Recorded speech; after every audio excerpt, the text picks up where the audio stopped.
Good day, friends, and welcome to video number 4 of Becoming Born Again. Today our focus will be on the wind, and in reference to John chapter 3 and verse 8, which we read the last time. The emphasis that you saw in this scripture was about the sound that the wind makes. Now, when we think about the wind, one of the things that we know is that we can use our senses to be aware or to know that the wind is present. The one thing we cannot do is that we may not taste the wind. So taste is irrelevant. However, we can see the presence of the wind. And the way that we do that, for example, in a baseball stadium, we use these small flags, which we call pennants. And the flag will give you or show you the direction in which the wind is blowing. And we're also able to measure the force of the wind. We also use, these same flags in football stadiums. And usually a football team will want, the wind in their backs.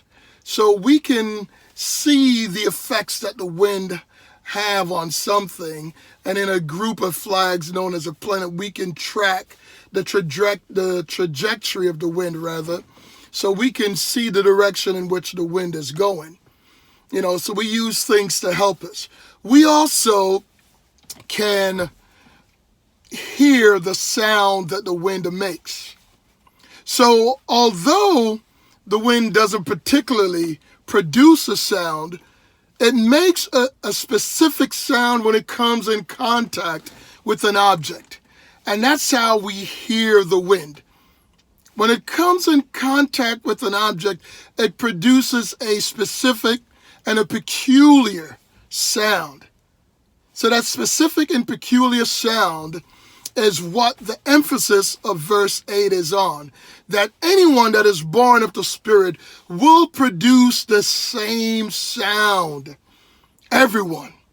Because the last part of the verse says, so it is of everyone that is born of the Spirit. So it says the wind blows wherever it desires, wherever it listeth, wherever it pleases, and we hear the sound thereof. But we cannot tell from whence it is, it's coming from, where it's coming from and where it's going.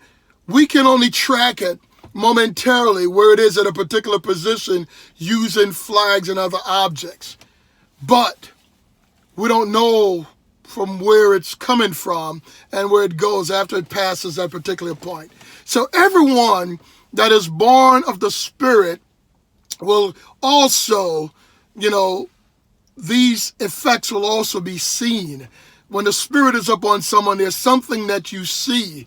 When the Spirit is being birthed out of someone, there's a particular, specific, peculiar sound that you and I will hear. And anyone that's been born of the Spirit knows what I'm speaking about. So, to be born of the Spirit, this supernatural experience, not only will you feel something, because you can feel the wind as it comes in contact with you. So this is that sense of touch, the wind touching you, the Spirit of God touching you. But you are also aware when the Spirit comes upon an individual. There's certain things that will be visible. But the most important part of it is that everyone that's born of the Spirit produces this peculiar and specific sound.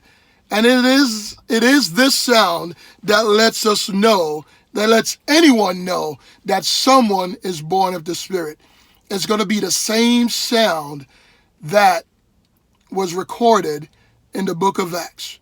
So in concluding this 4th video, Becoming Born Again, and the next time that we get together, I am also going to look at this conversation as it continues with Nicodemus. I thank you once again for joining me on this broadcast. And once again, remember to like this video and remember to share it. And please, I need your feedback.